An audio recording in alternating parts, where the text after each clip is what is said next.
English grammar में class क्या होता है, इस पे आज हम आप लोगों को थोड़ी सा 10 मिनट बता दें, क्योंकि क्लास जब जानेंगे तभी सिंपल कॉम्प्लेक्स कंपाउंड के सेंटेंसेस को पहचानेंगे और कन्वर्ट कर पाएंगे सिंपल से कॉम्प्लेक्स, कॉम्प्लेक्स से कंपाउंड में। ठीक है, पहले स्टेप वाइज क्या था, सेंटेंसेस सारे बता दिए ना, प्रेजेंट, पास्ट, फ्यूचर और सबके चार चार family, present, indefinite, continuous, perfect, perfect continuous. तो 4 3 12 टोटल 12 सेंटेंस होते हैं। सेंटेंस के बाद हम आज क्लास बता देंगे। जब क्लास बता देंगे तो एक्टिव, पैसिव वॉइस आपको क्लियरली समझ में आ जाएगा, सिंपल कॉम्प्लेक्स कंपाउंड समझ में आएगा, नरेशन समझ में आएगा, डायरेक्ट इनडायरेक्ट। तो क्लास बहुत इजी है। क्लास किसको कहते हैं? क्लास कोई सेंटेंस, पहले तो डे 1 में क्लासेस में सेंटेंस कहते हैं ग्रुप ऑफ वर्ड्स, शब्दों के समूह को सेंटेंस कहते हैं, लेकिन यहां उसका डिफिनेशन हम चेंज कर रहे हैं। सेंटेंस किसको कहते हैं? जिस लाइन से हमें पूरा कॉन्सेप्ट समझ में आ जाए, मैंने पूरी लाइन क्लियर। तो क्लास का मतलब सब्जेक्ट प्लस वर्ब होता है। क्लास का मतलब सब्जेक्ट प्लस वर्ब होता है। तो चलिए वहां पे दूसरा कुछ बताते हैं, यहां पे सब्जेक्ट प्लस वर्ब जो सेंटेंस होता है उसे ही क्लास कहते हैं। और क्लास कितने प्रकार के होते हैं?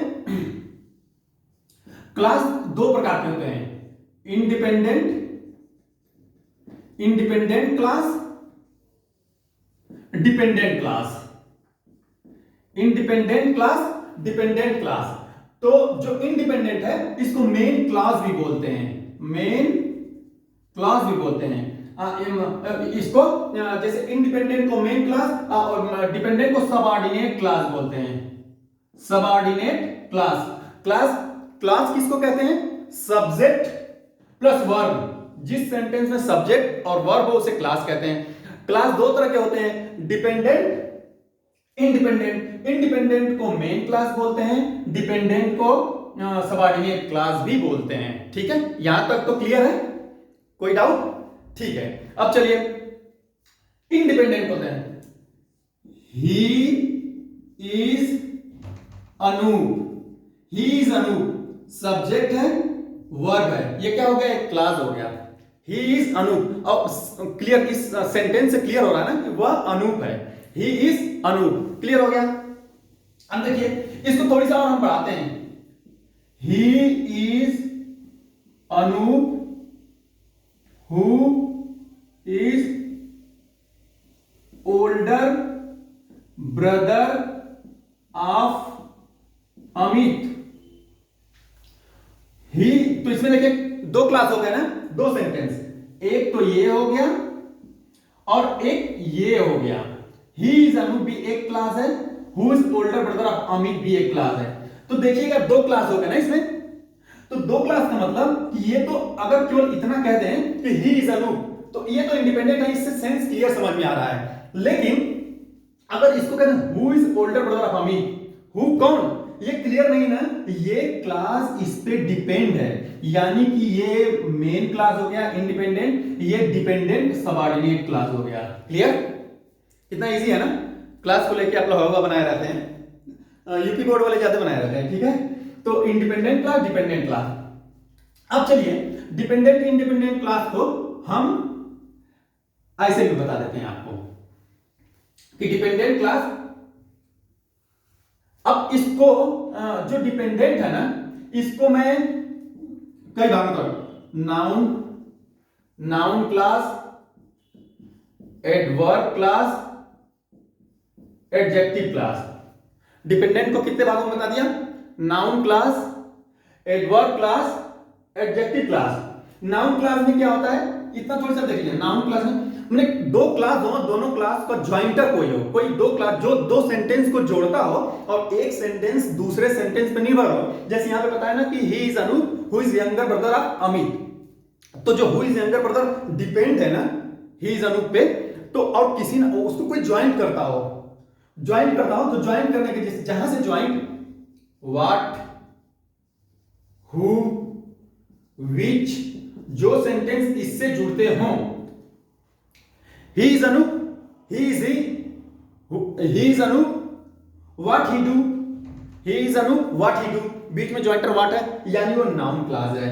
ठीक है, एडवर्ब क्लास किसको कहते हैं? जैसे एज या as if, like, because, since, for. Adverb clause किसको कहते हैं? हु, यानी जो दो सेंटेंस जुड़ते हो और एक सेंटेंस दूसरे सेंटेंस पे निर्भर हो, डिपेंडेंट हो, जैसे मेन क्लास और subordinate class, dependent independent class कहते हैं। तो दो ज्वाइंटर अगर व्हाट, व्हेन, व्हाट, व्हिच से हो तो इसका तो नाउन क्लास है। As, if, like, because, since, for से हो तो एडवर्ब क्लास है। हुज, हुम, हुज से हो तो यानी एडजेक्टिव क्लास है।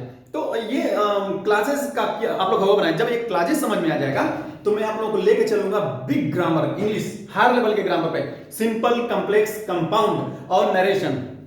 तो समझ में आ गया होगा ना?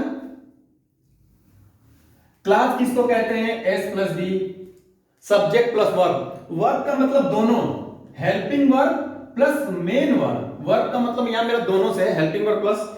अब क्या करते हैं? मेन क्लास जिसको इंडिपेंडेंट क्लास कहते हैं, डिपेंडेंट क्लास जिसको सबऑर्डिनेट क्लास कहते हैं। डिपेंडेंट क्लास को कितने भाग में तोड़ दिया? Noun class, adverb class, adjective class. तो I think is that clear? इसमें तो कोई डाउट नहीं होना चाहिए, ठीक है। चलिए हम ये देखते हैं कि आप लोग थोड़ी सा जिज्ञासु बनिए, क्यूरियोसिटी लाना चाहिए।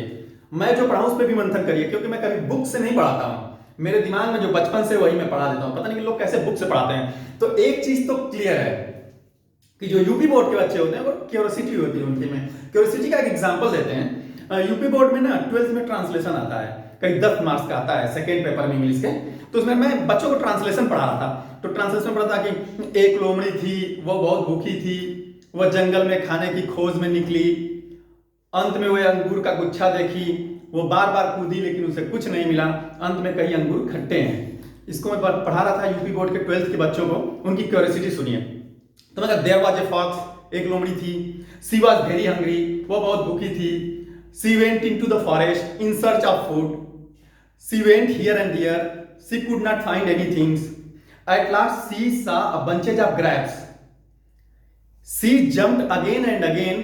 She could not find the bunches of grapes. At last, she said, "The grapes are sour." जब वो बार बार कूदी और उसे अंगूर नहीं मिले तो कहीं खट्टी है। तो यूपी बोर्ड का एक लड़का कहता है, सर हम लोमड़ी के लिए सी क्यों लगाएं? तो मैं कहता देखो लोमड़ी को लेडीज मानते हैं इसलिए सी लगाओ। तो कहा कि सर लोमड़ा आ जाएगा तो मैं कहा लोमड़ा आ जाएगा तो ही लगाना, तब तक के लिए सी लगाओ। तो ये है यूपी बोर्ड के क्यूरियोसिटी बच्चों को।